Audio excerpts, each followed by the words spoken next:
నమస్తే మిత్రులారా, నేను జలేశం misty. Station Ghanpur Warangal Konda Surekha versus Kadiyam Srihari వీళ్ళిద్దరి మధ్యలో కొట్లాట జరుగుతూ ఉంది. ఈ కొట్లాట ఏంది? ఈ మధ్య కాలంలోనే మంత్రి కొండా సురేఖ గారిని రాష్ట్ర ప్రభుత్వం దగ్గర కూడా రానియడం లేదు. కొండా సురేఖ గారు కూడా వీళ్ళు ఏ మీటింగ్లు పెట్టుకున్నా, ఏ క్యాబినెట్ చర్చలు జరుపుకున్నా, ఏ అసెంబ్లీ సమావేశాలు జరిపినా కూడా కొండా సురేఖ గారు ప్రభుత్వానికి చాలా దూరం ఉంటున్నారు. అసలు ఈ మధ్యలో జరుగుతుంది ఏంటిది? వీళ్ళు పదే పదే అధిష్టానానికి ఎందుకు ఉరుకుతుర్రు? ప్రతి చిన్న దానికి వీళ్ళు ఎందుకు గొడవ పడుతున్నారంటే, వీళ్ళు ఒకరి శాఖలో ఒకరు ఉండట్లేదు. ఇప్పుడు దేవాదాయ శాఖ మంత్రిగా కొండా సురేఖ గారు ఉన్నారు. ఆవిడ గారి యొక్క శాఖలో ఒక ఎమ్మెల్యే వచ్చి వేలు పెట్టాల్సిన అవసరం లేదు.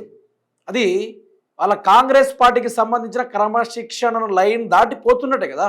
మరి ఏ పార్టీకి సంబంధం లేకుండా ఏ గుడ్డికి చేరుకోలేని సతమతమవుతున్నా కడియం శ్రీహరి గారు దేవాదాయ శాఖలో ఏ గుడిలో ఏం జరిగినా కూడా సమీక్ష నాకు చెప్పాలని చెప్పేసి కడియం శ్రీహరి గారు ఆ యొక్క దేవాదాయ శాఖలో వేలు పెట్టాడట.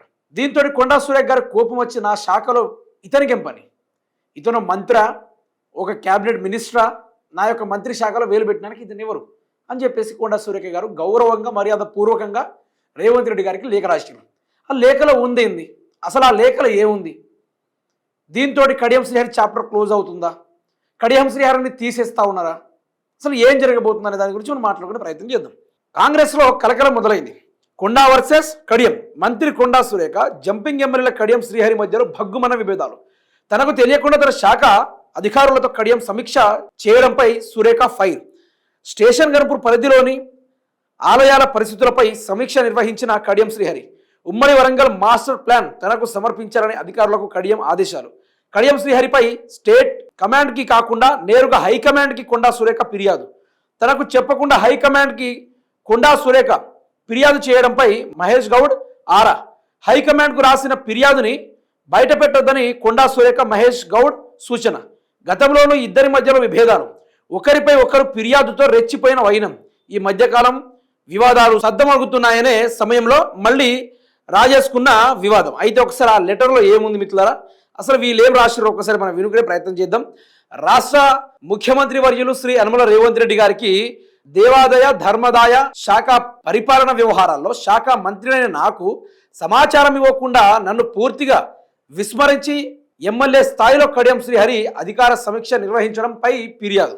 మీకు వినయపూర్వకంగా తెలియజేయనిది ఏమనగా, తెలంగాణ రాష్ట్ర దేవాదాయ ధర్మాదాయ శాఖ మంత్రిగా నాకు మీరు అప్పగించిన బాధ్యతలను అంతఃకరణ శుద్ధితో నిర్వహిస్తున్నాను. రాజ్యాంగబద్ధంగా నాకు అప్పగించిన బాధ్యతల పరిధిలో శాఖ పరిపాలన విధాన నిర్ణయాలు, సమీక్షాభివృద్ధి కార్యక్రమాల పర్యవేక్షణ, అధికారిక యంత్రాంగానికి మార్గనిర్దేశం చేయడం వంటి అంశాలు రూల్ ఆఫ్ బిజినెస్ ప్రకారం నిర్వహిస్తారనే విషయం ప్రజా జీవితంలో కనీస అనుభవం కలిగిన ప్రతి ప్రజాప్రతినిధికి విదితమే.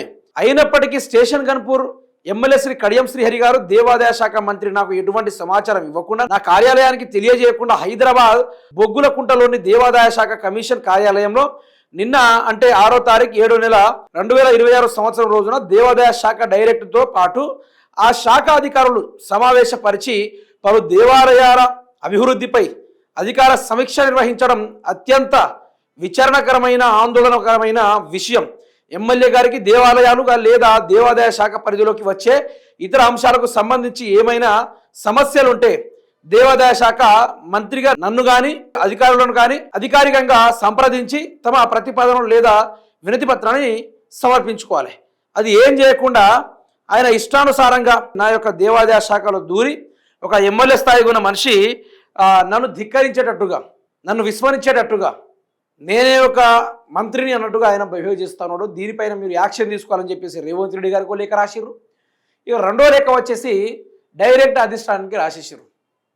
కడియం శ్రీహరిగా కావు అనుకుంటే ఎటు పోవాలో అర్థం కాని పరిస్థితిలో కడియం శ్రీహరి ఉన్నారు. రేవంత్ రెడ్డి గారి యొక్క అండాదండాలు చూసుకొని కడియం శ్రీహరి విచ్చలుడిగా రెచ్చిపోతా ఉన్నాడు. ఇక అదే తీరుగా దేవాదాయ శాఖలో వేలు పెట్టాల్సిన అవసరం కడియం శ్రీహరి గారికి లేదు కదా. కడియం శ్రీహరి ఇప్పుడు ఏ గూట్లో చేరుకోవాలో, ఏ పార్టీలో ఉండాలో అర్థం కాని పరిస్థితిలో ఉన్నాడు.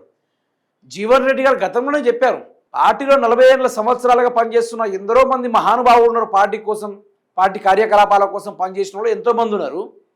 వాళ్ళ గురించి మీరు పట్టించుకోవాల్సింది పోయి, వాళ్ళ గురించి మీరు మాట్లాడుకోవాల్సింది పోయి, వాళ్ళని ఆదరించాల్సింది పోయి, ఎవరో గోడ దూకిన దొంగల్ని తీసుకొచ్చి పార్టీలో చేర్చుకొని వాళ్ళకు ప్రయారిటీ ఇది కరెక్ట్ పద్ధతి కాదని చెప్పేసి చాలామంది పార్టీని వీడి వెళ్ళిపోయారు.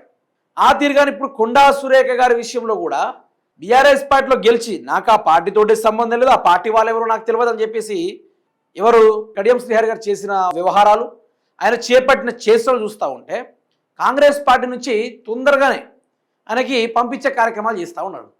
మీకు హైలైట్ చెప్పాల్సింది ఏంటంటే రాబోయే రోజుల్లో 2028లో ఈయనకు కాంగ్రెస్ పార్టీ తరఫున అక్కడ బీఫామ్ దక్కదు. అక్కడ కాంగ్రెస్ పార్టీకి సంబంధించిన ఇందిరా అనే ఒక మహిళ ఉన్నారు. ఆ మహిళ యొక్క రాజకీయంగా పూర్తి స్థాయిలో తొక్కి ఆవిడ భవిష్యత్తు నాగం చేసింది ఇదే కడియం శ్రీహరి. రాబోయే రోజుల్లో ఆవిడ గారికి టికెట్ ఇస్తారు తప్ప కడియం శ్రీహరి గారికి టికెట్ ఇవ్వరు. అక్కడ ఎవరైతే ఇందిరా గారు ఉన్నారో వాళ్ళకు మాత్రమే టికెట్ ఇచ్చే అవకాశం ఉంది. ఇది జరగబోయే తుది నిర్ణయం. మరి రేవంత్ రెడ్డి గారు ఏం చేస్తారో అనే దానిపైన మనం చూద్దాం. ఇందిరా గారికి అక్కడ టికెట్ ఇచ్చే అవకాశం మాత్రం 100% బాధ్యతగా ఉంది. మరి కడియం శ్రీహరి బీఆర్ఎస్ నుంచి అక్కడ నిలిచే అవకాశం లేదు, ఇటు కాంగ్రెస్ నుంచి నిలిచే అవకాశం కూడా లేదు. మరి ఏ పాపం జోకిందో, ఏ పురుగు పడ్డదో, ఎవరికి కనబడ్డదో కానీ ఇది కూడా మనం కొన్ని తర్వాత అదొక వీడియో చేసుకునే ప్రయత్నం చేద్దాం. అలాగే తెలంగాణ రాష్ట్రంలో కంప్లీట్గా తారుమారైతా ఉంది మొత్తం. ఏ శాఖలో ఎవరు వేలు పెడుతున్నారో అర్థం కావట్లేదు. మనం చూసాం, వ్యవసాయ శాఖ మంత్రి ఏమో నీటి శాఖలో దూరుతాడు, నీటి శాఖ మంత్రి ఏమో దేవాదాయ శాఖ మంత్రిలో దూరుతాడు, ఐటీ రంగానికి సంబంధించిన నాయకుడేమో మళ్ళీ నీటి శాఖలో దూరుతాడు, దేవాదాయ శాఖలో దూరుతాడు. ఇట్లా రకరకాలుగా జరుగుతూ ఉంది.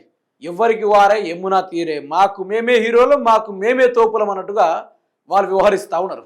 తెలంగాణ సమాజం, తెలంగాణ వ్యవహారం, తెలంగాణ కథ ఈరోజు అధిష్టానం చూసి నవ్వుకుంటుంది, కోప్పడతా ఉంది.